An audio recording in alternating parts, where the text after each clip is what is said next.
Listo, ¿saben qué? A problemas simples, soluciones simples. Ya. Me estoy grabando con el celular y después de alguna forma se los comparto para que la clase quede grabada de todas maneras. Porque si no, lo que va a pasar es que se nos va a ir el tiempo y vamos a perder un montón de clase y no es la idea. Así que eso. Bueno, de nuevo, no, hoy no ganó la tecnología, sí, al menos a mí. Bueno, de nuevo, buenas noches a todos, a todas, bienvenidos a nuestra primera clase de ética en la Universidad Gabriela Mistral. Bueno, me gustaría partir presentándome.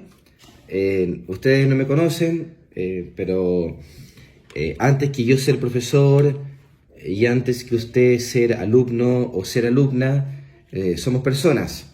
Y en cuanto a que personas, bueno, nos estamos conociendo, la presencialidad ayuda al proceso de aprendizaje y al vínculo personal, pero también tiene un montón de beneficios en que podamos tener clases online, porque pueden haber alumnos y alumnas fuera de Santiago, incluso en el extranjero, así que por una parte se gana y por otra parte se pierde, pero nunca está de más el poder contarle un poquito quién soy, sobre todo porque lo primero que está pasando acá es un encuentro entre personas, insisto, antes que yo ser profesor o usted ser alumno o alumna, somos personas que nos estamos conociendo y vinculando, ¿no?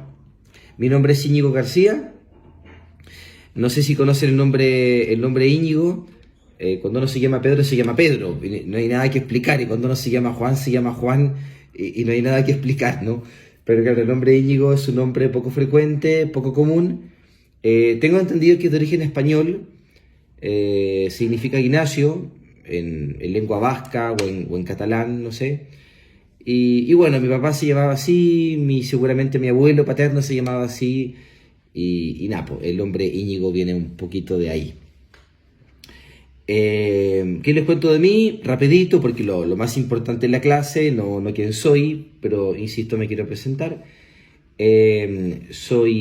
Antes que nada, soy esposo, estoy felizmente casado, tengo una señora, se llama María José, es diseñadora gráfica, trabaja en una consultora, soy papá de 3 hermosos hijos. De hecho, más de alguna vez van a aparecer por acá. Yo estoy ahora en mi casa. Linda, le pido un favor. ¿Me puede pasar una servilleta? Perdón, que estoy resfriado.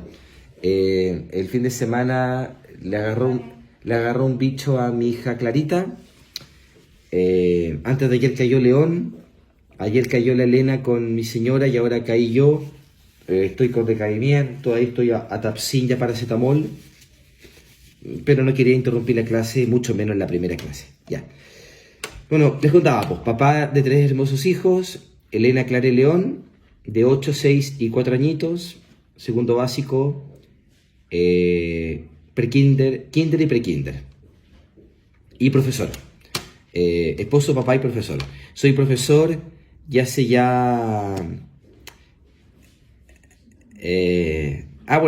Nazca ahí también parece que también hay una mamá. Bueno, van a aparecer por acá de repente, ya jugando, gritando, van a escuchar ruidos. Ojalá que este micrófono silencie el ruido un poco de fondo, pero de repente van a aparecer acá y va a ser todo un caos.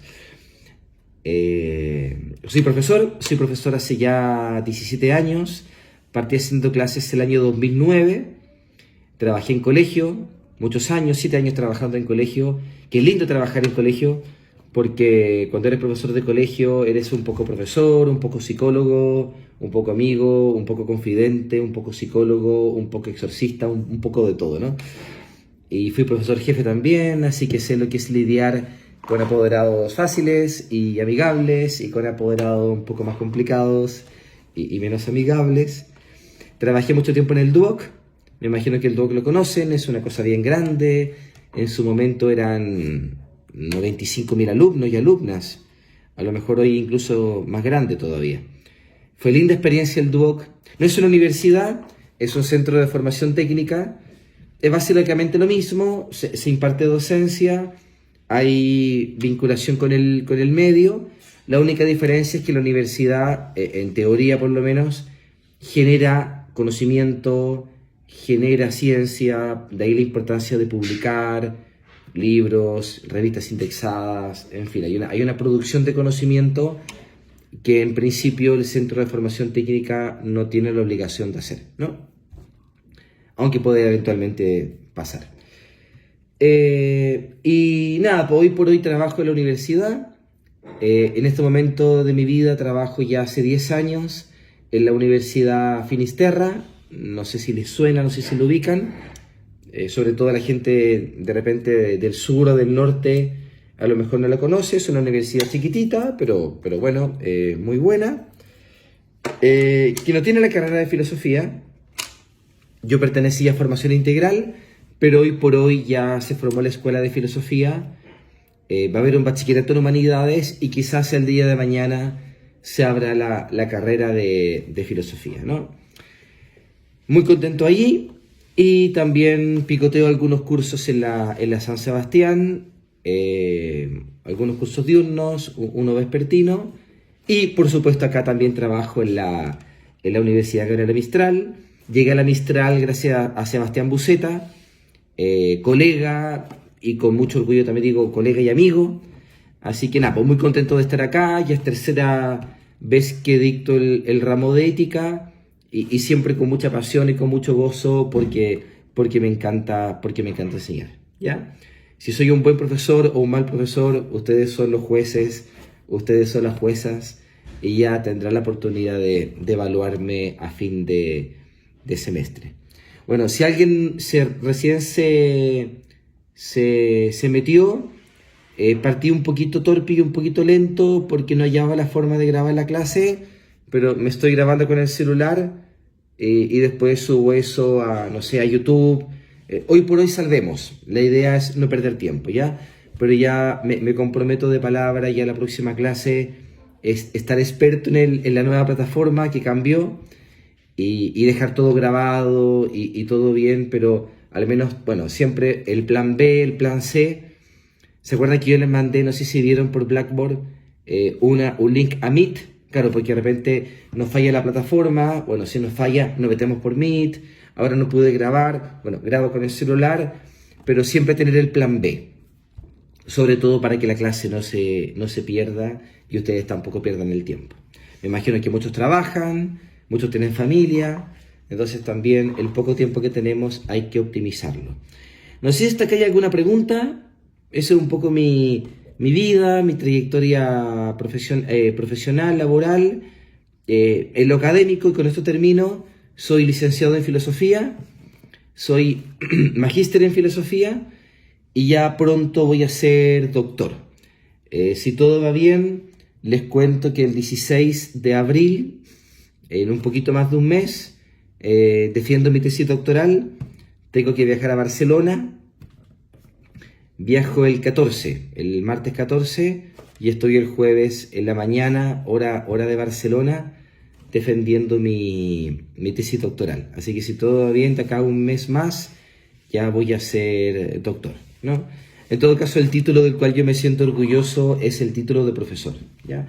Esto de ser doctor es una cosa de, hoy por hoy, de supervivencia laboral. O sea, hoy por hoy, si no eres doctor, el mundo está así, no tienes cabida en la universidad. El mínimo, el desde básico es ser doctor. En cualquier cosa, en derecho, en filosofía, en biología. Y ya de ahí empezar a publicar, que hoy es una cosa de loco hoy por hoy eso. Pero bueno, para mí ser doctor es simplemente eso, un requisito laboral, más que eso no. Y sobre todo porque yo he tenido muchos profesores, pero pocos maestros. Yo me atrevería a decir que en mi vida académica tuve 2 maestros y curiosamente ninguno de mis 2 maestros era ni magíster en filosofía ni doctor en filosofía. Eran simplemente licenciados. Así que ser doctor no significa ni ser sabio, ni saber mucho. No pasa la Mistral, pero puedo dar con nombre y apellidos doctores en filosofía que no tienen idea de filosofía, ¿ya? No voy a decir quiénes porque son gente muy valiosa, pero nada, hoy por hoy ser doctor no significa gran cosa, ¿ya? Eso. Eso es un poco mi trayectoria laboral, académica, así que nada, pues, ojalá que el curso sea agradable, atractivo, sugerente para ustedes. Son de primer año, ¿no? De segundo. Segundo, ya ahí me está respondiendo la Josefa, hola Josefa, la Claudita, Cristian, Marián, Ana. Bueno, gracias por responder. Estoy atento al chat. Evidentemente que no obligo a nadie a prender las cámaras. Sería lindo que alguien prendiera las cámaras porque se ve el rostro y el rostro personaliza, pero no es obligatorio. Ni tampoco es obligatorio prender el micrófono, participar. Pero si alguien quiere prender la cámara, es siempre bienvenido porque, insisto, se personaliza el aprendizaje, ¿no? Oigan, perdón si me sueno en clase, yo estoy obligado a prender la cámara, ¿ya? Así que si me ven ahí sonándome frente a la cámara, bueno, perdón, pero estoy con un cuadro viral y nada, pues no es lo más lindo de ver, pero nada, pues, todos nos enfermamos, ya. Oigan, ética. No sé cuántos son de literatura, no sé cuántos son de historia, no sé cuántos son de filosofía. Sí, pues no los puedo contagiar, es verdad, para aquí no pasan los bichos, menos mal. Voy a intentar hacer el ramo lo más profundo posible, sin caer en grandes complejidades técnicas, porque, bueno, no todos son de filosofía, insisto, algunos son de literatura, otros son de historia. La idea es tener una suerte como de lenguaje común, de lenguaje universal, y evitar, ante todo, algunos tecnicismos que podrían como entrampar y no dejar ver el bosque como una totalidad integral. Bueno, la primera clase es siempre complicada porque uno puede preguntarse ¿qué sentido tiene un ramo de ética? ¿Qué sentido tiene un ramo de ética? Sobre todo porque uno podría pensar, un ramo de ética pretende hacer de los alumnos con un comportamiento ético, como que un alumno sea buena persona. Perdón que lo diga así de forma quizás un poco simplona, ¿no? Que un alumno o una alumna o una persona que está inscrito en un curso, gracias al curso de ética sea como una mejor persona, una persona más virtuosa, una persona más justa. Y es paradójico, una cosa muy simpática, ¿no? Ningún ramo de ética de ninguna universidad del mundo puede hacer de una persona de bien. Ningún ramo de ética puede transformar a una persona mala en una persona buena. Permítame dos aproximaciones muy simplonas, muy vitales, ¿no? No sé, inventemos un caso ficticio, la señora Maruja. La señora Maruja llegó a sexto básico. La señora Maruja nunca estuvo en la educación media. La señora Maruja, perdón el nombre, lo acabo de inventar. La señora Maruja nunca pisó la universidad. La señora Maruja a duras penas sabe leer y escribir, sumar y restar. Y sin embargo, si uno conoce a la señora Maruja, se puede dar cuenta que es una persona íntegra, es una persona de bien, es una esposa fiel, supongamos que está casada, por inventar así una historia, es una gran madre, es una gran hija, es una gran hermana, no miente, no tiene doble intención, es honesta, en el trabajo siempre es justa e íntegra. Uno dice, es el tipo de persona que una persona puede decir, tiene buen corazón, tiene un corazón noble, es una persona buena, ¿no? Y también puede ocurrir en cualquier ámbito laboral, en cualquier universidad, en cualquier ámbito académico, que una persona en su malla curricular tenga ética 1, ética 2, ética profesional, y salga después el día de mañana al mundo laboral y sea un tirano, le pega a la señora en la casa, maltrata a sus hijos, si es jefe en la oficina, sea, perdón la expresión, un perro, de que trata mal a la gente, los humilla en público, los atropella en sus derechos. Y uno dice, bueno, pero ¿cómo si esta persona, uno ve, salió de una buena universidad, veo su malla curricular, tuvo ética 1, oye, tuvo ética 2, tuvo ética profesional, ¿por qué es tan malo? ¿Por qué es una persona tan ruin? ¿Por qué es una persona tan perversa, ¿no? Entonces uno va ahí presintiendo que en realidad que en tu malla curricular hay un ramo de ética, no garantiza nada en torno al comportamiento ético de una persona el día de mañana cuando apruebe la asignatura o cuando egrese, se titule y entre al mundo laboral. Yo no sé si alguien se acuerda, bueno, yo tengo 43 años, no lo dije, no sé si aparento más, no sé si aparento menos, no sé si estas cámaras ayudan o no, si te agrandan las arruguitas o te las borran, si las canas se ven o no se ven. Creo que fue el caso Penta. No tengo detalle, yo no soy abogado y tengo muy mala memoria, pero algo así como delitos de cuello y corbata. O sea, gente importante, gente con mucho dinero, gente con mucho poder, gente con chaqueta y corbata, como la imagen claro, no es precisamente el lanza de que te roba la billetera en la calle, ¿no? Bueno, que habrían cometido algunos delitos, en qué consistieron los delitos, en realidad no me acuerdo muy bien, pero sí me acuerdo de una cosa que en su momento generó mucha polémica, generó muchas cartas al diario, muchos debates en la radio, en la prensa, en las redes sociales, ¿no? Que estaban todavía, no tenían tanto peso como hoy. Claro que parece que hubo un juicio, hubo un dictamen judicial y hubo una condena.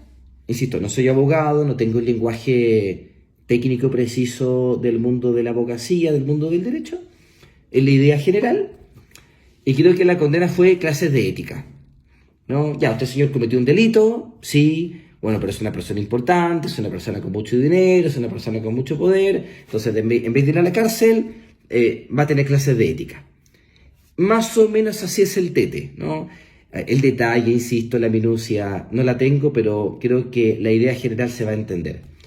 ¿Y cuál fue la polémica? Porque la gente en general no es tonta, ¿no?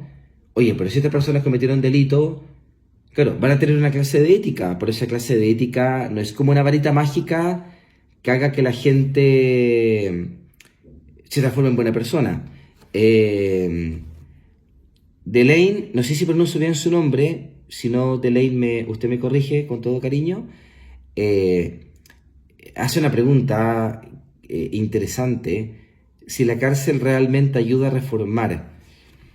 Esa pregunta es una clase completa, no puedo detenerme mucho en responder esa pregunta, pero claro, hay una corazonada, hay una intuición o un sentir común de que parece que las cárceles son en realidad escuelas de delito, o sea, la escuela, la cárcel sería como el magíster y el doctorado en delinquir. Como que entonces cometen delitos en las cárceles, tienen celular, hacen estafa. Ahora, yo no sé si la cárcel redime a un ser humano, pero ciertamente tampoco una clase de ética, ¿no? Y claro, ¿y cuál es la idea que quiero transmitir? Que ninguna clase de ética puede transformar a una persona deshonesta en una persona honesta. Entonces, una primera idea, y después voy leyendo los comentarios. Comentario de Pablo. No, pero a esa gente por su actuar sí merecería un castigo ejemplar. ¿Usted le hubiera hecho clases de ética a esos políticos? Me pregunta Diego.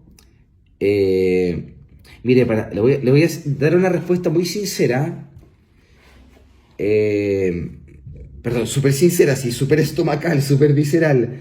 La pega es pega. No, si alguien me dice, oiga, señor Íñigo, pasó esto, hay que hacer una clase de ética, tal es la paga.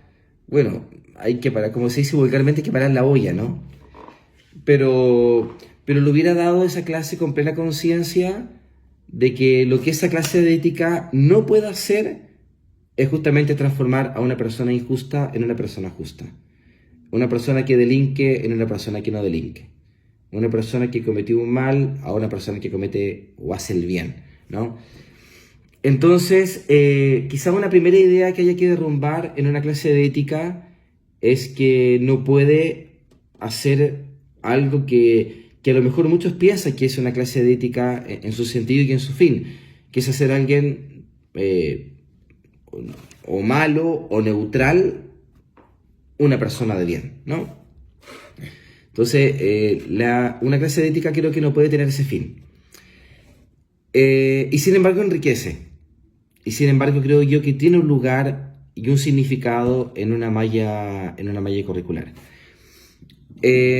Claro, hay un problema sobre todo con filosofía, ¿no? Porque, claro, hay algunos de literatura, ya lo sé, hay algunos otros de historia.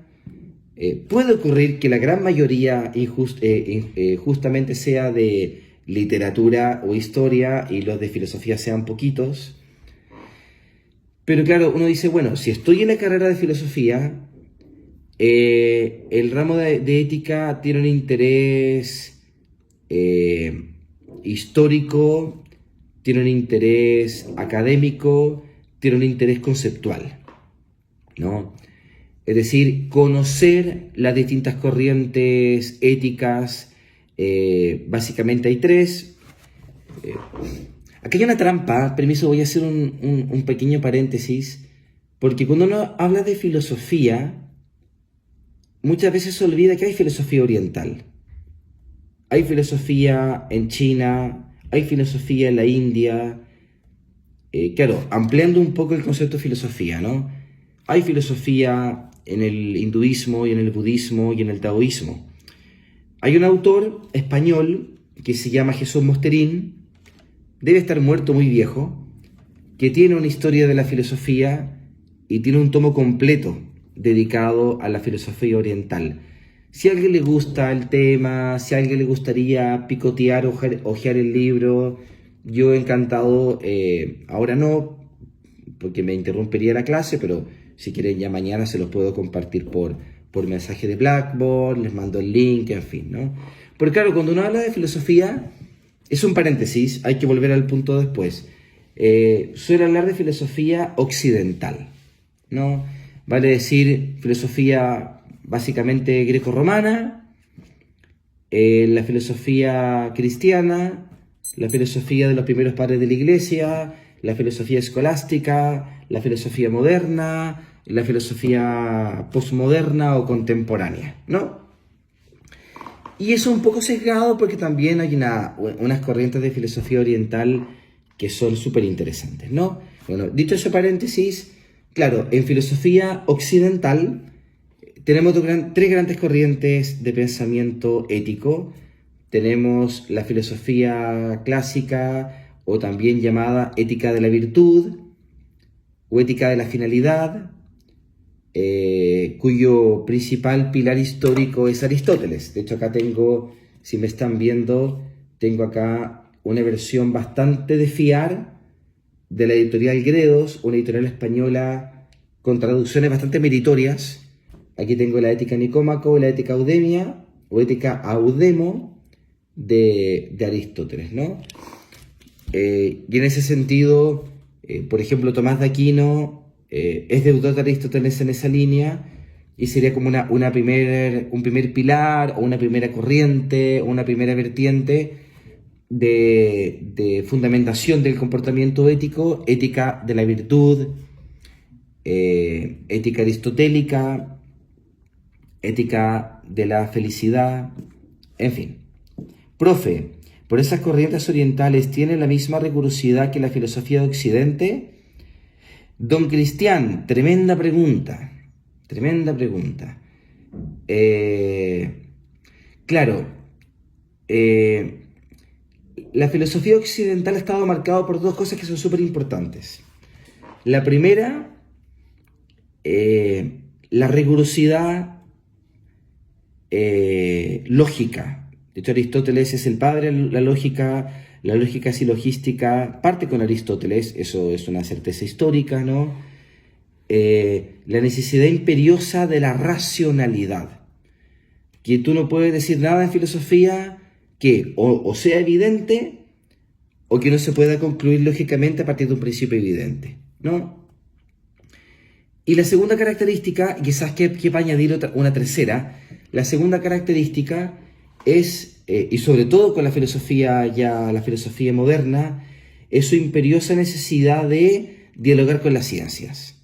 Y cuando hablo de ciencias, me refiero fundamentalmente a la ciencia físico-matemática, a la ciencia empírica, a la ciencia marcada por el método científico, que básicamente eclosiona con Galileo en adelante. Galileo es un ícono en la historia de la física, Newton también, Darwin en la historia de la biología, del pensamiento biológico moderno, ¿no? En ese sentido, hacer filosofía ya después del siglo XV, después del siglo XVI, tiene la exigencia de ser elaborada en diálogo con las ciencias naturales, las ciencias empíricas, ¿no? Y la tercera, su dimensión crítica. Y ahí aparece Kant, gran filósofo alemán, un genio filosófico sin duda alguna. Seamos kantianos o no somos kantianos, es como alguien puede decir, bueno, yo soy chuncho, pero claro, Colo-Colo ganó la Copa Libertadores, acá es lo mismo, ¿no? Yo no seré muy kantiano, pero Kant es Kant, ¿no? Y sobre todo en Kant, en elucidar o meterse en la filosofía trascendental, la filosofía crítica, es decir, cuáles son las condiciones de posibilidad de toda ciencia. Claro, estamos haciendo ciencia en sentido amplio, filosofía, en sentido lato, o en sentido más riguroso y técnico, como la ciencia empírico-matemática, la ciencia del método científico. Pero una pregunta como el problema nociológico, el problema de la teoría del conocimiento. Claro, hacemos ciencia, pero ¿cuáles son las condiciones de posibilidad de la ciencia? ¿Qué es el conocimiento? ¿Cuál es el límite del conocimiento? Entonces, su rigurosidad lógica, su necesidad de ser pensada de la mano de la ciencia moderna, que nace en Europa, eso hay que decirlo, y su exigencia crítica, de dar razón de su propia emergencia como saber. Claro, son notas de la filosofía occidental, eso es cierto, ¿no? Y sobre todo el ir poco a poco distinguiéndose del mito y distinguiéndose de la religión. El límite entre filosofía y religión en la filosofía oriental es más difuso. No es mi área, chiquillo, no soy historiador, no me cabe duda que ustedes, la mayoría sabe más de historia que yo, pero esto sí es un dato base.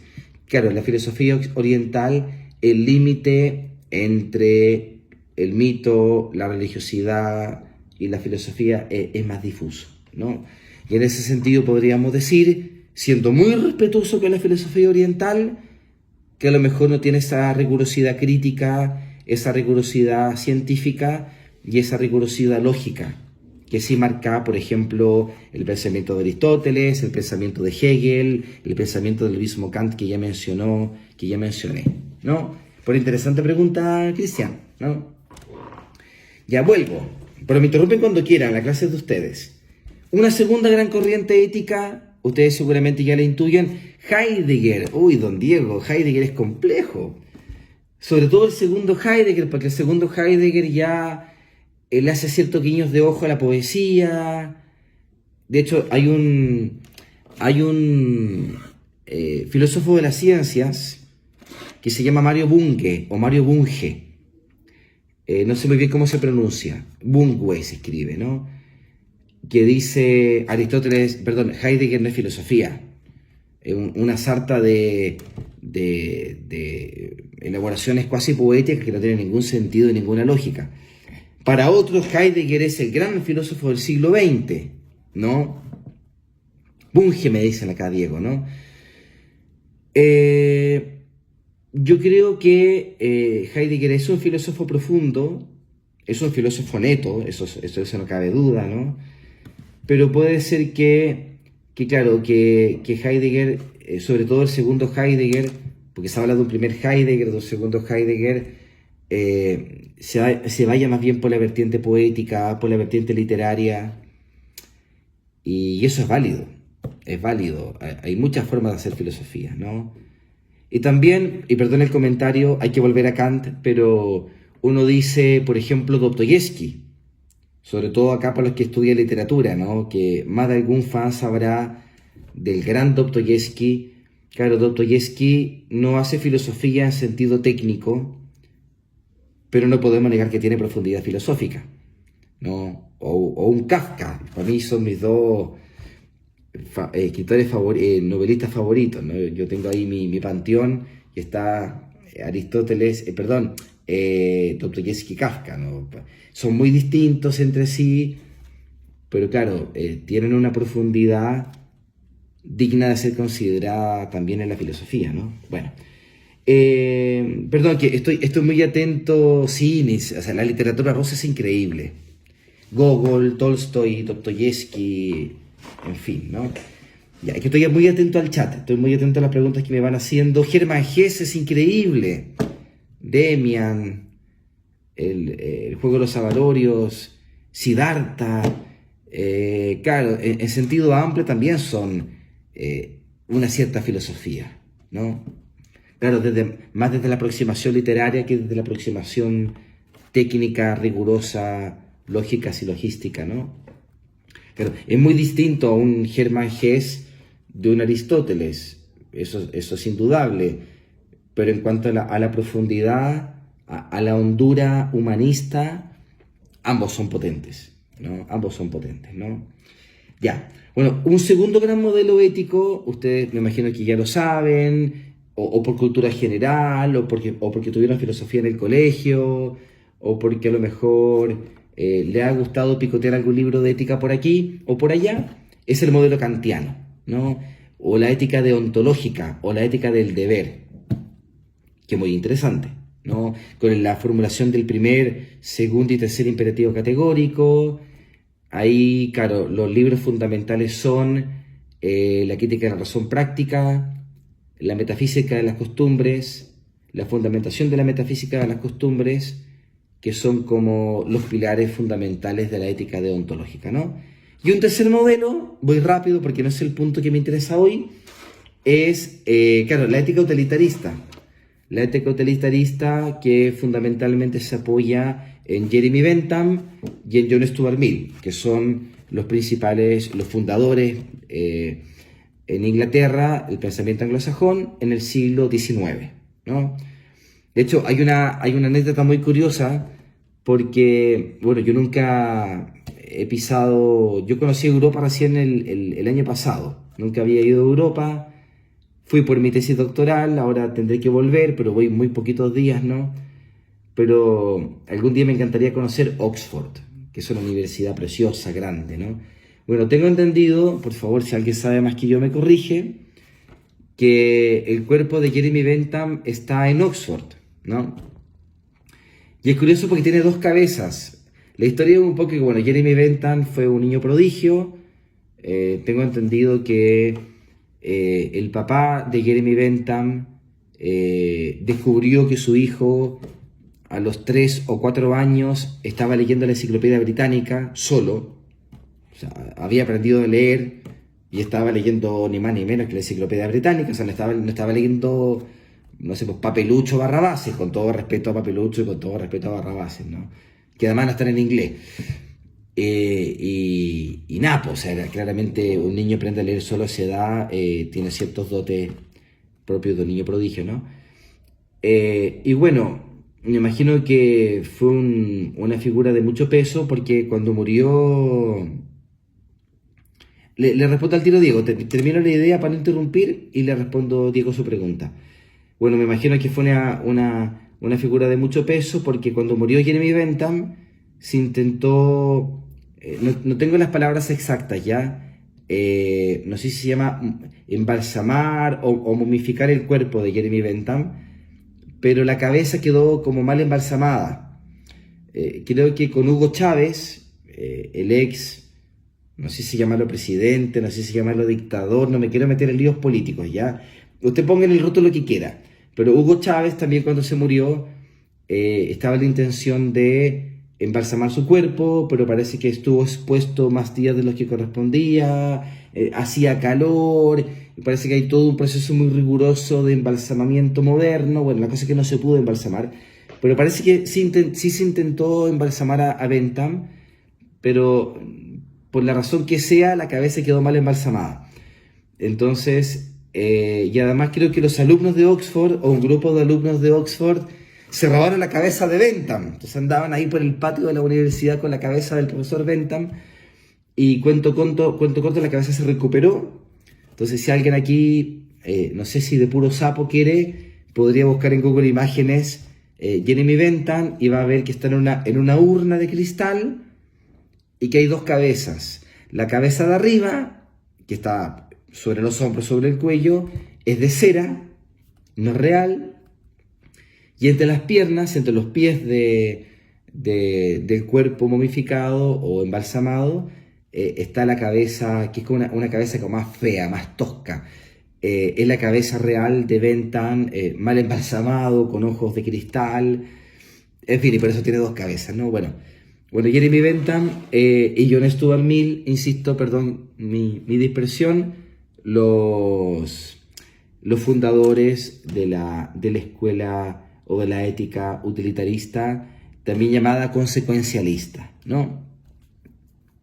La Josefa parece que ya la vio, la de Lane también. Oigan, me pregunta Diego, don Diego me pregunta en qué universidad defiendo mi tesis. En la Universidad Abad Oliva, en Barcelona.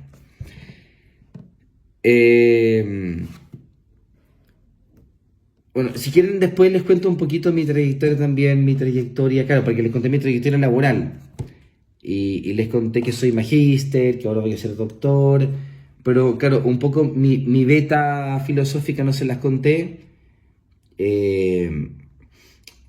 Yo soy un gran deudor de lo que se llama la Escuela Tomista de Barcelona. Es una variante del tomismo muy interesante que se formó en la Universidad Central de Barcelona, que todavía existe la Universidad Central de Barcelona, sobre todo con Jaime Bofill y con Francisco Canals. Francisco Canals fue el maestro de aquel que fuera a su vez mi maestro, don Antonio Amado. Y claro, y una segunda generación de ese tomismo de Barcelona, o de la Escuela Tomista de Barcelona, se fue de la Universidad de Barcelona y se asentó en una universidad pequeñita que estaba recién creciendo, que es justamente la Universidad Abad Oliva, ¿no? Es decir, para mi beta filosófica, para mi interés filosófico, claro, era la universidad que me venía más ad hoc, ¿no? Claro, no es Oxford, no es Cambridge, ni mucho menos, pero bueno, ¿no? Yo vuelvo a insistir que para mí el tema del doctorado es simplemente un requisito laboral para tener continuidad, pero hay grandes sabios que no son doctores, y muchos doctores que no saben nada de filosofía, ¿ya? Entonces hay una paradoja ahí muy simpática, ¿no? Entonces, bueno, volvamos un poco atrás. Un ramo de ética no puede hacerme a mí una buena persona. Yo estoy convencido de esa idea. Entonces, bueno, si un ramo de ética no puedo hacer eso, un ramo de ética me podrá a mí significar un enriquecimiento histórico, cultural, porque conozco la ética de la virtud, conozco la ética del deber y conozco la ética utilitarista. Y sí, o sea, tiene ese valor, ¿no? La idea es que ustedes lleguen a julio y sepan un poquito más de ética de la virtud, seguramente que saben mucho, y sepan un poquito más de ética kantiana, y sepan un poquito más de ética utilitarista. Pero para mí tampoco la gran riqueza del curso va por ahí, ¿no? Yo creo que, y esto es una opinión muy personal, y usted la puede compartir o no, es simplemente una propuesta. Yo creo que el gran valor de la asignatura de ética es caer en la cuenta, por asombro, por perplejidad, incluso alguien habló acá de sentimiento estético, sensibilidad ética, pero también una sensibilidad estética, de de cuán valioso es ser una persona de bien, ¿no? Perdón aquí si adquiero un lenguaje un poco cliché, si adquiero un lenguaje un poco cursi, pero también quiero decirlo de un modo muy humano, quiero decirlo de un modo muy poco técnico, quiero decirlo con mucha vitalidad, ¿no? Lo maravilloso que es conocer en la vida a alguien de bien. Y conociendo a una persona de bien, lo que podríamos llamar a una persona, lo que llamaríamos vulgarmente una persona de buen corazón. ¿Cuán significativo es y cuán valioso es en la vida humana conocer a alguien de buen corazón, conocer a alguien noble y que de alguna manera pueda significar para mí un modelo de rectitud de vida? Sobre todo para el día de mañana yo poder ser para otros una persona capaz de enriquecer la vida de los demás. Profesor, pero defíname qué es una persona de recto corazón. Estamos en filosofía. Defíname lo que es un corazón noble. Pero es curioso, es muy curioso que sin tener ninguna formación filosófica, que sin tener ningún tipo de formación especialmente rigurosa en lo lógico, en lo conceptual y en lo histórico, desde la vivencia más inmediata, desde la más cercana cotidianidad, somos capaces de reconocer con bastante certeza lo que llamaríamos una persona noble, una persona buena, una persona de fiar, en contraposición a una persona ruin, perversa y mala. No necesitamos una gran cultura filosófica para reconocer un corazón noble de un corazón perverso, ¿no? Y valorar también cuán enriquecedor es para mí conocer a una persona noble de buen corazón, cuánto puede enriquecer mi vida eso, y en función de un encantamiento ético, en función de un encantamiento también un poco estético, intentar ser el día de mañana luz para otros, ¿no? Pero no sobre la base de que la ética sea causa eficiente de transformarme en una persona buena. Porque yo ya dije hace un ratito atrás que creo que en ramo de ética no puedo hacer eso.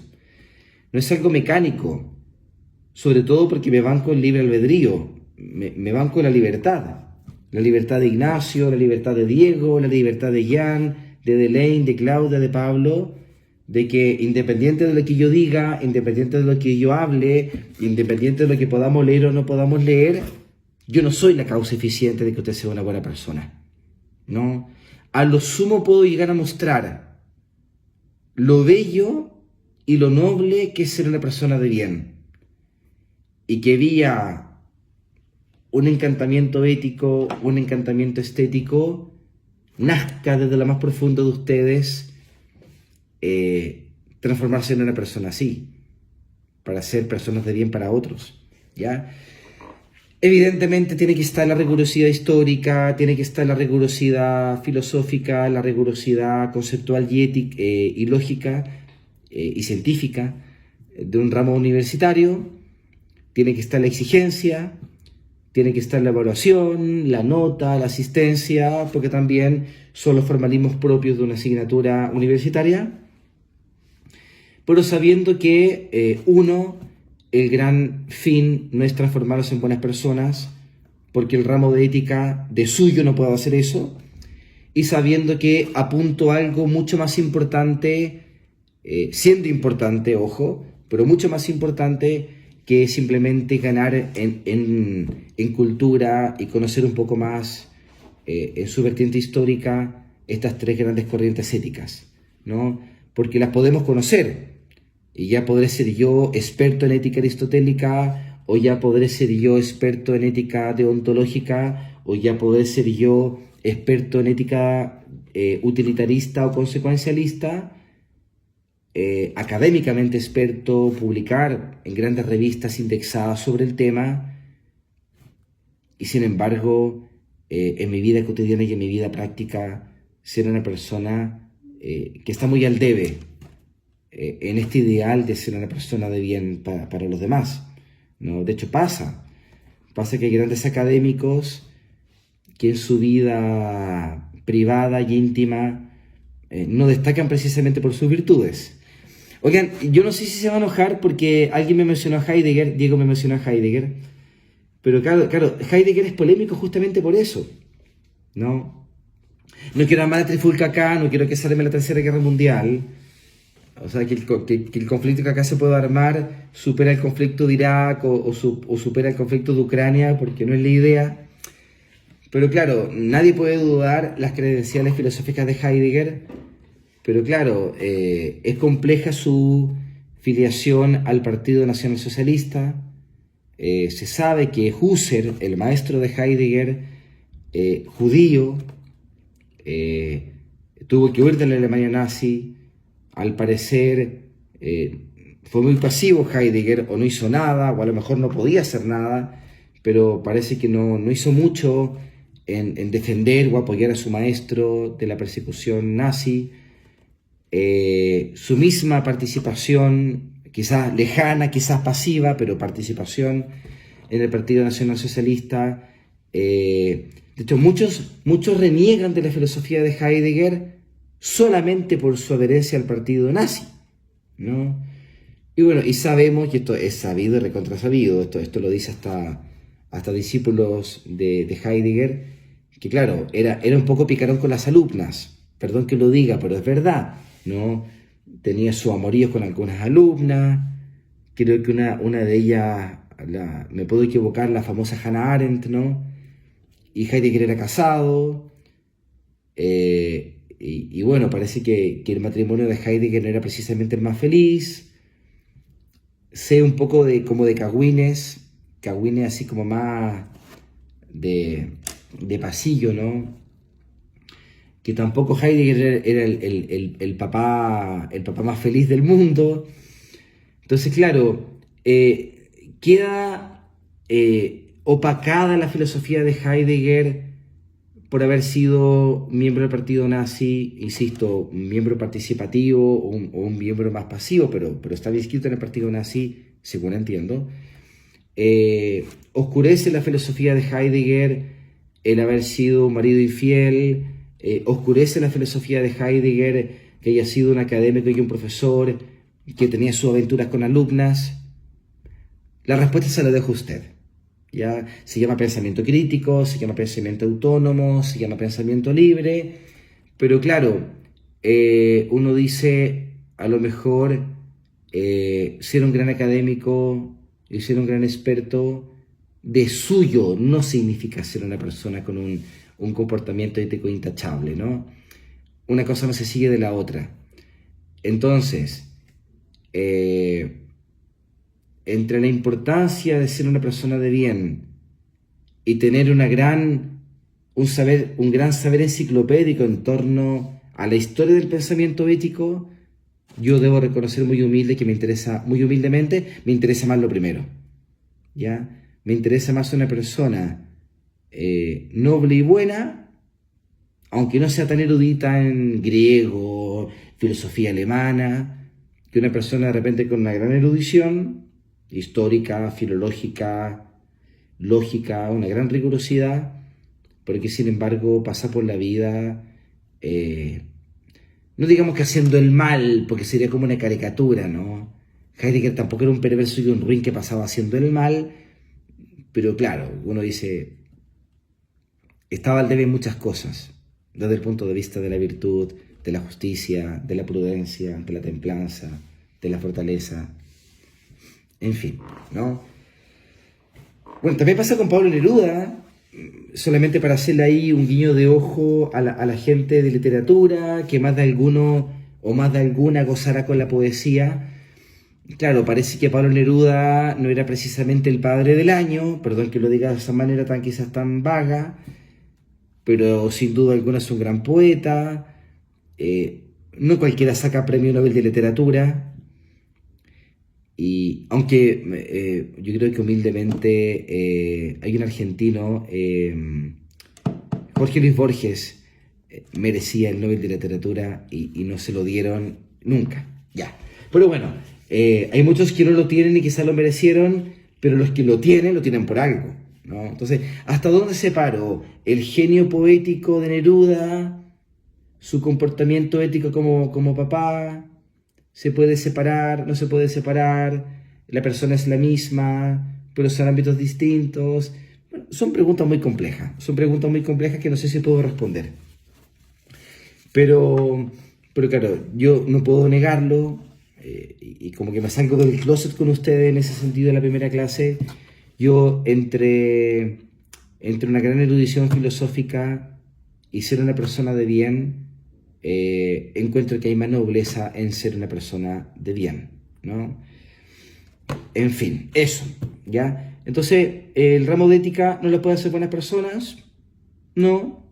Intentaremos ganar en lo histórico, en lo conceptual, un conocimiento más profundo de los tres fundamentos de la ética occidental, sí, pero sobre todo también de lograr un cierto encantamiento ético y estético con esta idea, ¿no?, del hombre o la mujer virtuosa que tenemos que ir también perfilando durante el semestre, durante las clases. No sé si hasta acá hay alguna pregunta, no sé si está muy fome, está entretenido, si voy muy lento, si voy muy rápido, si esto es muy básico para ustedes y hay que poner cosas más profundas, o me fui en la bola y no me siguen. Necesito ahí cierto feedback, ¿ya? Así que estoy atento acá al chat. Dice Diego, aparte de los tres tipos de ética que nombró, ¿hay otros? Mire, yo creo que los tres grandes pilares son esos tres. Ética de la virtud, creo que hay muchos exponentes, ¿no? Acá el principal sería Aristóteles y Tomás de Aquino, sin duda alguna. Ética deontológica con Kant, ética utilitarista de Bentham y Mill. Yo me atrevería a decir que en sede estrictamente filosófica, el siglo XX quizás fue testigo de una, no sé si un cuarto pilar, porque tengo la sensación de que sería más bien una ramificación con base utilitarista, pero todo lo que sería el pensamiento animalista y el pensamiento ecologista, ¿no? O sea, toda la variante de pensamiento ecológico, toda la variante de pensamiento animalista tiene un gran acento en ético, todo el tema de calentamiento global, todo el tema de derechos de los animales, pero me da la impresión de que como una ética más material o una ética más específica siguen obedeciendo a los postulados principales de la ética utilitarista, ¿no? Que ya tendremos oportunidad de profundizar. Pero claro, Bentham menciona el tema del dolor y el placer de los animales, menciona una cosa que está hoy por hoy muy en boca, ¿no? Que los animales son sintientes, de que son capaces de sentir dolor, son capaces de sentir placer, tienen ciertos cuadros anímicos complejos, y eso lo sabemos hoy por hoy. Incluso se discute en psicología, por ejemplo, si un perro, si un chimpancé, que son de gran complejidad cerebral, pueden tener, por ejemplo, un cuadro depresivo, ¿no? O sea, la discusión está.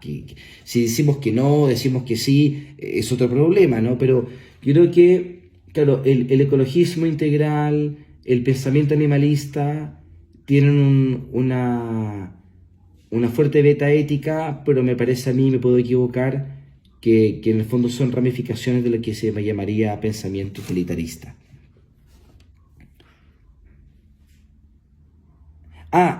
Perdón, Ignacio, que quiero leer todos los aportes.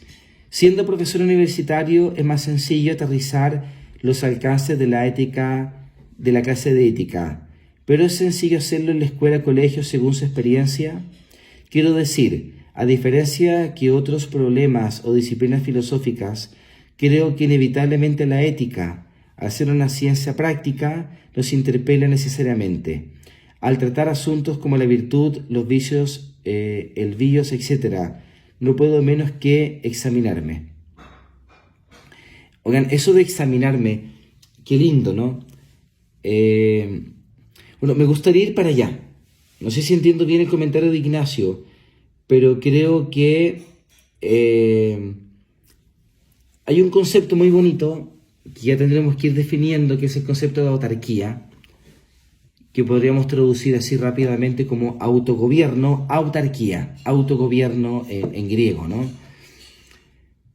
Que es fundamentalmente, que obedece fundamentalmente a la necesidad de tomar mi vida en primera persona, de tomar mi vida y hacer algo con ella, sabiendo que esa vida nadie la puede vivir por mí.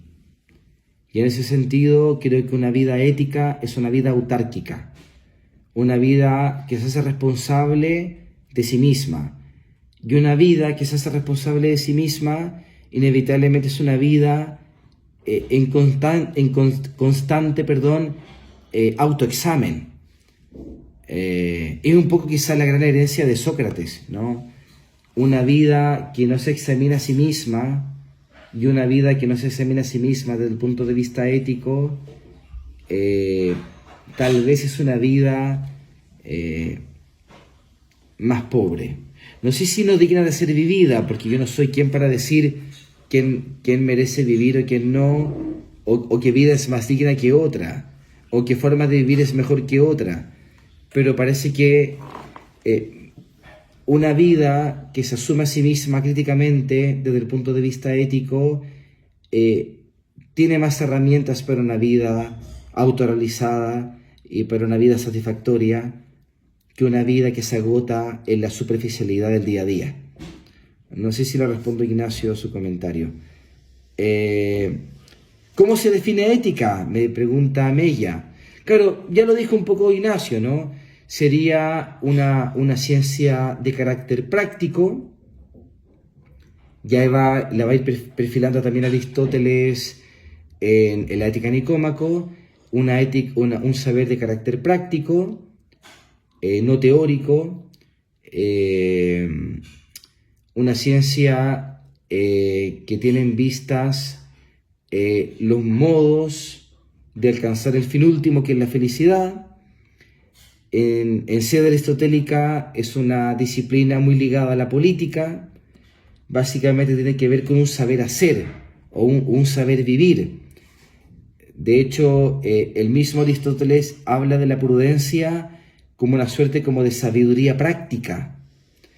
Entonces, claro, evidentemente hay elementos conceptuales y elementos teoréticos, pero fundamentalmente lo que marca la ética como disciplina filosófica es un saber práctico. Y no un saber práctico de carácter técnico, como podría ser el alfarero que sabe hacer buenas cosas con greda, o un mecánico automotriz que le pilla la pana al auto y te lo deja tiquitaca, sino que más bien lo que sería un concepto griego, la praxis, ¿no? De un saber vivir, de un saber resolver la propia vida, ¿no? Perdón un ejemplo súper tonto y súper básico. Yo no quiero insultar su inteligencia, porque son inteligentes y son cultos, y no me cabe duda de eso. Pero permítame un ejemplo muy simplón, extremadamente simplón, simplemente para hacer el ejemplo, el concepto, hacerlo concreto, ¿ya? Aprender a andar en bicicleta, ¿no? Nadie aprende a andar en bicicleta leyendo su manual. Nadie aprende a andar en bicicleta viendo un tutorial en YouTube. Nadie aprende a andar en bicicleta viendo a otros andar en bicicleta. Uno aprende a andar en bicicleta andando en bicicleta, ¿no? Quizás con rueditas o sin rueditas, ahí como Freddy Turbina, ¿no? Y mantiene el equilibrio un ratito y se cae y se vuelve a levantar. Y al cabo de poco tiempo uno ya anda en bicicleta, ¿no? Uno aprende a andar en bicicleta andando en bicicleta. Yo creo que la vida, perdónme ya si soy muy simplón o muy básico, usted me dice y le doy una respuesta más elaborada, por intento ser también muy pedagógico. La vida misma, y esto lo digo yo, no lo dice Aristóteles, no lo dice Kant, esto lo digo yo con mucha humildad, la vida tiene una vida vivida críticamente, una vida vivida bajo el prisma de la autocrítica o de la autorreflexión, la vida tiene un inherente componente pedagógico, ¿no? O sea, uno aprende a vivir viviendo. Un ejemplo muy tonto, pero uno se equivoca. Y una persona sabia, o que quiere llegar a ser sabia, se equivoca y enmienda su error, ¿no? Paréntesis muy chiquitito. Cuando yo era chico y joven, las dos cosas, porque sigo siendo chico, pero ya estoy un poco más viejo, a eso voy, ¿no? Cuando yo era chico yo pensaba que toda la gente vieja era sabia. Si es viejo, es sabio. Si tiene canas, es sabio. Si tiene bastón, es sabio. ¿Por qué? Porque ha vivido mucho. Pero resulta que hay gente que es vieja, no es un término ofensivo, es un término más bien descriptivo, ¿no? Hay gente que llega vieja y no es precisamente sabia. Porque claro, se equivocaron, pero persistieron en su error y se volvieron tercos. El lenguaje bíblico endurecieron su corazón y persistieron toda su vida en un error. Entonces ser viejo no es sinónimo de ser sabio, ¿no? Pero vuelvo al punto, la vida tiene un inherente componente pedagógico. La vida te va enseñando cómo vivir. Porque decides bien, porque decides mal, porque tomas un camino y te das cuenta que te equivocaste y enmiendas tu error, o tomas una decisión que te lleva a ser feliz, o lleva a ser feliz a los demás, y te dices a ti mismo, qué buena decisión, qué bueno que fui por acá y no fui por allá. Entonces, la vida misma te va enseñando a vivir, porque la vida misma tiene ese fuerte componente pedagógico, de aprender a vivir viviendo. Entonces yo creo que cuando hablamos de ética, claro, hay que leerse libros y aprenderse conceptos y dar pruebas, y todo eso es verdad. Pero ante todo la ética, en el profundo sentido aristotélico, era un saber vivir, un vivir rectamente, ¿no? Y yo estoy profundamente enamorado de esa idea, ¿no? La ética de Hume tiene un componente emocionalista. Sí, aquí hay también una vertiente que se llamaría emotivismo moral, ¿no? Buen punto, Diego. Se ve que Diego ahí arrastra mucha cultura, mucha lectura, un gran pensamiento crítico. Seguramente todos lo tienen, pero ahí me llama la atención ahí el comentario de Diego, ¿no? Claro, habría una vertiente que tendría sus matices propios, en contraposición a la ética utilitarista, de lo que se llamaría como el emotivismo moral, ¿no? Habría que pensar, creo que es una pregunta abierta, habría que darle vuelta, pero sí, a vuelo de pájaro y de forma muy improvisada, me atrevería a decir que la ética emotivista igual es una ética que es muy como prima hermana de la ética utilitarista, ¿no? Fundamentalmente porque, a ver, no me quiero adelantar, 2 segundos muy breves, ¿no? Porque la ética utilitarista básicamente lo que hace es un cálculo de utilidades, ¿no? Bentham se pregunta, ¿qué provoca placer? ¿Qué provoca dolor? Va a ser bueno toda acción que conduzca a estado de placer y va a ser malo toda decisión que conduzca a estados de dolor, tanto para animales o con animales como con humanos. John Stuart Mill comparte fundamentalmente esta premisa de Bentham, pero le añade 2 elementos, ¿no? El primer elemento es distinguir entre placer superior y placer inferior. En ese sentido, dice Mill, en una de sus frases más célebres, prefiero ser un humano insatisfecho que un cerdo satisfecho. Como diciendo, el ser humano puede aspirar a placeres superiores al cual el chanchito, el cerdo, no puede aspirar. Entonces, entre ser un humano que puede aspirar a placeres superiores, aunque no los alcance, y ser un chanchito que puede aspirar únicamente a placeres inferiores, Y aunque los alcance, dice Bill, prefiero ser un humano insatisfecho, ¿no? Entonces, primer aporte a la filosofía de Bentham: hay placeres superiores e inferiores.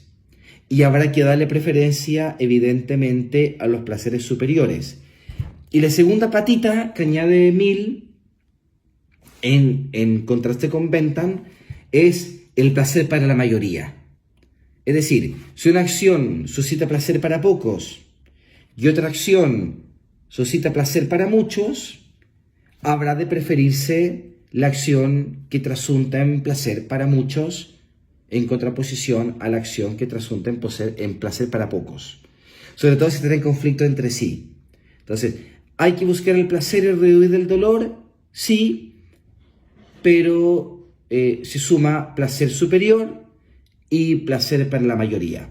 Pero claro, cuando hablamos de placer superior, evidentemente estamos añadiendo también el componente emocional, el componente afectivo, ¿no?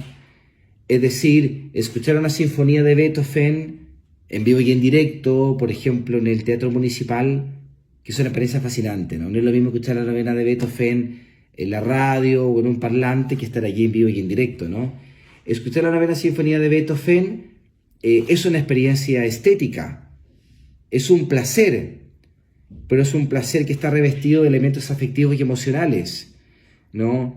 Y por eso yo digo que una ética basada sobre todo en la emocionalidad resulta en la práctica prima hermana de esta vertiente. En fondo son éticas muy empíricas, son éticas muy concretas, son éticas que buscan despertar y fomentar estados emocionalmente positivos, ¿no? Y claro, en ese sentido me atrevería a decir que la ética emotivista no constituye de suyo un cuarto gran pilar dentro de las famosas tres fundamentaciones de la ética, ¿no? Mella pregunta, perdón, que también yo necesito atender a las preguntas, ¿no? Ustedes me comprenderán. ¿Ética y moral son lo mismo o no? Tremenda pregunta, ¿no? Porque yo les puedo decir, chiquillos y chiquillas, que yo no soy un sábelo todo, ni mucho menos. Yo soy un tipo bastante ignorante, bastante joven. Nunca he tenido el afán de presentarme como un gurú y como un maestro porque no lo soy. Es muy probable que sea el profesor más rasca, ignorante y con el currículum más pobre de la carrera Mistral. Pero sí les puedo decir, y me llama profundamente la atención, que hay tantas distinciones entre ética y moral como personas que hacen la distinción, ¿no?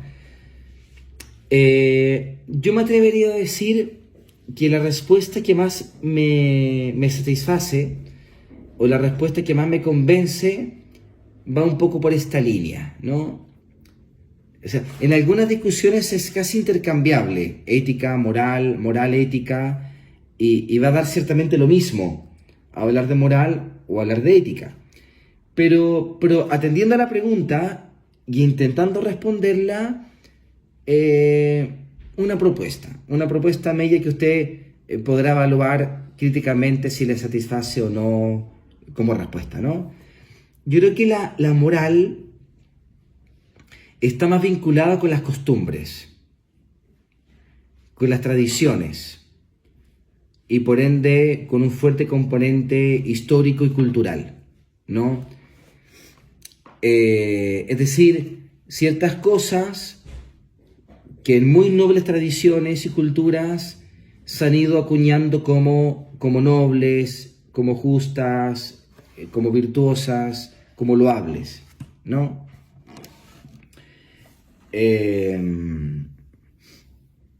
A ver, un ejemplo, ¿no? Un ejemplo, claro, que voy a intentar poner ejemplos muy concretos y muy prácticos, ¿no? Sobre todo la gente que no es dada a la gran elaboración metafísica, ¿no? Que hay gente más concreta, hay gente más de un pensamiento más más inmediato, más concreto, que no es malo, simplemente distinto, ¿no? Perdón, el ejemplo es de mal gusto, el ejemplo es trivial, el ejemplo es superfluo, el ejemplo es simplón, pero tiene un elemento pedagógico que quiero rescatar. El eructo, o el flato, o el chanchito, o como ustedes lo quieran llamar, ¿no? De hecho hay una película, no sé si habrán visto, hay una película muy simpática que se llama Judá Ben-Hur, una película, la típica película antigua de Semana Santa que daban en el Canal 7, ¿no? Porque estaba Judá Ben-Hur, un judío de tomo y lomo, que estaba comiendo con árabes, ¿no? Y de repente, ya terminando la comida, como que un árabe le dice, oye, ¿te gustó la comida? Sí, muy rica. Ya, pues, claro, porque parece que en esa cultura, por favor, me corrigen, no soy experto en cultura árabe, por favor, el eructo, el chanchito o el flatito, como ustedes lo quieran llamar, se lee tradicionalmente, se lee culturalmente como un acto de agradecimiento, queda satisfecho, me gustó la comida, qué rico está, y se manifiesta el eructo, ¿no? Te tiras el chancho, ¿no? Pero claro, supongamos que don Diego, ya que don Diego lo estoy usando acá como de palo blanco, con mucho cariño de Diego, se lo digo, con mucho cariño, claro, supongamos que Diego, estoy inventándome una historia ya, don Diego se pone a pololear. A lo mejor don Diego está casado, estoy metiendo la pata, ¿no? Acá un Diego ficticio. Don Diego se pone a pololear, no sé, de repente llega la polola y le dice, oye Diego, te invito a mi casa para que conozcas a mis papás. O sea, Diego va a conocer a sus suegros, o a sus futuros suegros, ¿no? Entonces llega a la casa don Diego, ese día se baña, se peina, se pone desodorante, se lava los dientes, ¿no? Para dar una buena impresión. Y en pleno almuerzo, frente a su suegro, o futuro suegro, ¿no? Un tipo muy serio, muy compuesto, ¿no? Diego se lanza un flato, se le sale un chanchito, ¿no? Claro, como la familia de la polola es cortés, no va a decir nada, pero de repente cuando se vaya Diego va a decir, oye, qué niño más maleducado, como si tiró un flato o un chanchito, como quieran llamarlo, como si tiró un flato en la mesa. Qué falta de educación. Claro, porque la misma realidad en distintos trasfondos históricos, culturales, étnicos, adquieren un valor ético distinto. En un lugar o en un tiempo es un signo de agradecimiento, de que quedaste satisfecho, de que te gustó la comida, y en otro tiempo y lugar es la expresión de mala educación. Ya. Entonces, eso sería grosso modo correspondiente a la moral, vale decir, a las costumbres, ¿no? Y ahí está el problema del relativismo ético, porque si cada cultura es distinta y cada momento histórico es distinto, lo que no podría haber sería como un absoluto moral. Es decir, conductas que en todo tiempo y lugar podemos calificar como buenas o malas, justas o injustas, ¿no? ¿Qué tendría la ética? La ética como ya una reflexión de corte filosófico en torno a la justificación de las conductas humanas, la pretensión de universalidad. Me parece que esa es la nota distintiva, es decir, ya sea al modo aristotélico o ya sea al modo kantiano, podemos establecer en función de criterios que trasciendan la cultura y lo cultural y lo histórico, podemos establecer en sentido absoluto, en sentido como metafísico, ciertas pautas de conducta que trasciendan todo tiempo y lugar.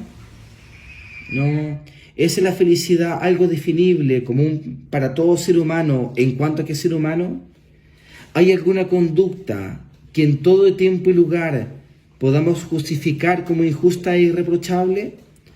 ¿Hay algo así como una universalidad en el ámbito de los actos humanos libres y deliberados? Y aquí algunos defienden, no es un consenso universal, que efectivamente sí existirían, por ejemplo, absolutos éticos. Claro que algunos le llaman absolutos morales porque en ciertas discusiones resulta irrelevante, ¿no? Pero cuando se habla de absoluto ético o absoluto moral, independiente de que usemos la palabra ética o moral, me interesa el fondo, más allá de la palabra, es justamente poder justificar que algunas acciones son siempre y en cada caso malas. independiente de que la realice, de las circunstancias, de la cultura y del tiempo histórico. Entonces, claro, se habla, por ejemplo, la tortura de un ser humano, el asesinato de un inocente, que de alguna manera nos lleva a pensar, ¿puede esta reflexión, que sí tiene una emergencia histórica, o sea, la ética de la virtud emergió en un momento histórico muy concreto, ¿puede esta reflexión ética, en este caso aristotélica, en su origen histórico, alcanzar o pretender cierta universalidad? Situarse más bien en el ámbito de la metafísica que en el ámbito de las meras costumbres de los pueblos y naciones. Creo que esa es la gran... ¿Puedo poner un ejemplo complicado? ¿Me permiten poner un ejemplo complicado? Pero es real, es de mal gusto, pero tiene ese peso pedagógico que a mí me interesa que se capte, ¿no? Es lo que se llama la oblación femenina o la castración femenina, que en algunas tribus, me imagino que del centro de África, es tradición en algunas tribus y pueblos que se toma una niña muy pequeña, esto es terrible, perdón que sea tan explícito, y se le corta el clítoris. Y se le corta el clítoris, me imagino que sin su consentimiento, con unas condiciones de salubridad mínimas, muchas niñas sufrirán un dolor indescriptible, ni hablar de las infecciones, más de alguna niña morirá por consecuencia de las infecciones, en fin. Creo que hay un país, no recuerdo en qué país, se intentó a nivel de congreso, de ley, prohibirlo, frenarlo, pero era tan fuerte la tradición que se sometió después a una consideración crítica, pero ya uno dice, bueno, hay un pueblo, una nación, una tribu, como quieran, claro, son conceptos distintos, pero hay una tribu, digamos, ocupamos un término más local, que en la práctica justifica la oblación femenina. Entonces, como ninguna cultura es superior a otra, yo no puedo desde mis propios sistemas valóricos juzgar o condenar a otra cultura que tiene sus propios sistemas valóricos, ¿no? Sin embargo, si tuviéramos una ética de alcance universal, quizás podríamos atrevernos a formular un juicio condenatorio, que era en función de argumentos, de que eso está atentando contra algo universalísimo del ser humano, su dignidad y su libertad. Entonces, claro, cuando hablamos de ética, en este concreto caso, de nuestra asignatura como Universidad Agraria Mistral, estamos hablando de una reflexión que pretende tener un cierto grado de universalidad, ¿no? Y en ese sentido el ramo se llama ética y no se llamaría moral, aunque muchas veces vamos a usar el término moral como entendiendo lo que acá describía grosso modo como ética. No sé si se entendió. No, yo concuerdo con usted, perdón, a mí nadie me preguntó mi opinión, pero yo encuentro bien terrorífico esto de la ablación a castración femenina. Oigan, tengo entendido que esta clase termina 10 para las 10, son 5 para las 10, lo que significa que ya me pasé por 5 minutos. Bueno, a mí me da mucha pena que el ramo sea un módulo, porque no se alcanza a hacer nada en un módulo, ¿ya? Es muy cortito, es muy poco el tiempo. Simplemente pedirle 3 cosas. La primera es que hay unas paginitas de la ética Nicómaco. Profe, ¿cómo las entidades defensoras de derechos humanos pueden no poder intervenir? Yo creo que han intentado intervenir. No es mi área, ¿ya? Yo no soy historiador, no soy periodista. Me imagino que son como dimensiones que pueden estar un poco más al tanto. Me imagino que sí. Ahora me imagino que todavía habrá en África tribus muy aisladas, de, de, de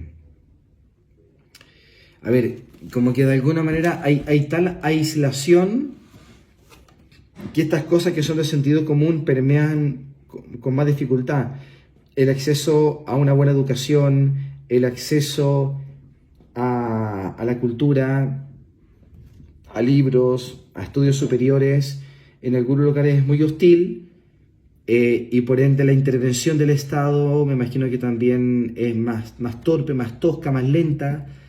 O sea, me imagino que las organizaciones de derechos humanos se les dificulta mucho ejercer su labor cuando no hay un Estado robusto, un sistema educativo presente que pueda ayudar y complementar. O sea, quiero decir que hay tribus que están en tan grado de aislamiento que siguen justificando en la práctica estas conductas. Es terrible, ¿no? Ya, ok, perdón que me ponga tan concreto porque me pilló la hora. Hay un par de capítulos de la Ética Nicómaco que ojalá podamos leer. O sea, si alguien se quiere leer el libro primero de la Ética Nicómaco sería maravilloso. Yo les quiero que les adjunté, por favor me corrigen, les adjunté el link con el PDF. No les subí el libro como un archivo adjunto porque pesa mucho, les mandé el link. Entonces, del libro 1, leerse los capítulos 9 y 10, ¿no? La felicidad y la buena suerte, y la felicidad y los bienes exteriores. Si no les he mandado eso, se los voy a mandar mañana en la mañana, pero sería interesante poder tener eso leído para ya poder iniciar una discusión en la próxima clase. Eso por una parte. Lo segundo, muy rápidamente, la línea editorial de la Gabriela Mistral, la línea como, a ver cómo decirlo, en función de la identidad cristiana de la Universidad Gabriela Mistral, va a haber una preferencia por la ética de la virtud, ¿no? No vamos a decir que es la ética verdadera, pero evidentemente el acento va a estar puesto en profundizar más y ver con más rigurosidad la ética de la virtud, aunque podamos hacer comparaciones con el pensamiento deontológico o el pensamiento utilitarista. Y en ese sentido no hay universidad neutral, ¿no? Toda universidad, más explícitamente o no, toma partido desde el punto de vista ético, político, filosófico, ¿no? Entonces no es lo mismo estudiar filosofía, por ejemplo, en la Universidad de los Andes, que estudiar filosofía en la ARCIS. Que en paz descanse la ARCIS ustedes saben que ya no existe, pero claro, el acento que se pone en la Universidad ARCIS, el acento que se pone en la Universidad de los Andes en términos éticos, políticos, epistemológicos, es muy distinto, ¿no? Entonces las universidades, en cierto modo, para bien o para mal, van tomando partido, se inclinan para un lado o para el otro, y en ese sentido, claro, la moral cristiana siempre ha dialogado más fructíferamente con la ética de la virtud que con el deontologismo kantiano y la ética utilitarista de Bentham. Entonces, como el gran tronco del semestre, la gran vertiente, va a ser más la ética aristotélica, ¿ya? Por programas, por lineamientos institucionales. Claro, yo tengo libertad de cátedra, pero también tengo que seguir un poco esta línea editorial de la Mistral. Lo otro, tenemos 3 evaluaciones. Se pidió que la primera evaluación sea la semana 5, la segunda evaluación sea la semana 10 y la tercera evaluación sea la semana 15. Yo haría controles breves. La próxima clase, si quieren con más tiempo, o le hago un video asincrónico, vamos detallando, pero básicamente controles de lectura, de desarrollo, que ustedes me pueden ir mandando la semana 5, la semana 10, la semana 15. No hay examen, este ramo no tiene examen, ¿ya? Así que no hay nada de que eximirse, no hay ningún examen que dar, y es un ramo llevadero, ya no es un ramo que implique para ustedes llegar a madrugada estudiando libros. Es un ramo que guarda una cierta exigencia, pero razonable en función a que, uno, tiene más ramos, y dos, me imagino que la gran mayoría también trabaja, tiene una vida familiar, entonces se exigirá lo razonable, ¿ya? Y siempre hay alumnos que dan más, hay alumnos que le ponen un poquito más de ñeque de ganas, pero básicamente lo que vamos a intentar hacer es presentar la ética de la virtud de orden aristotélico tomista, siempre en un diálogo crítico con la filosofía kantiana, con la filosofía utilitarista, pero básicamente como que la línea va a ser más de la ética de la virtud. Una ética del mal. Pucha Mella, la pregunta me queda grande. Déjeme darle vuelta al tema y de repente la próxima semana me atrevo a hacer una respuesta rapidita. Ya, varios se tienen que ir.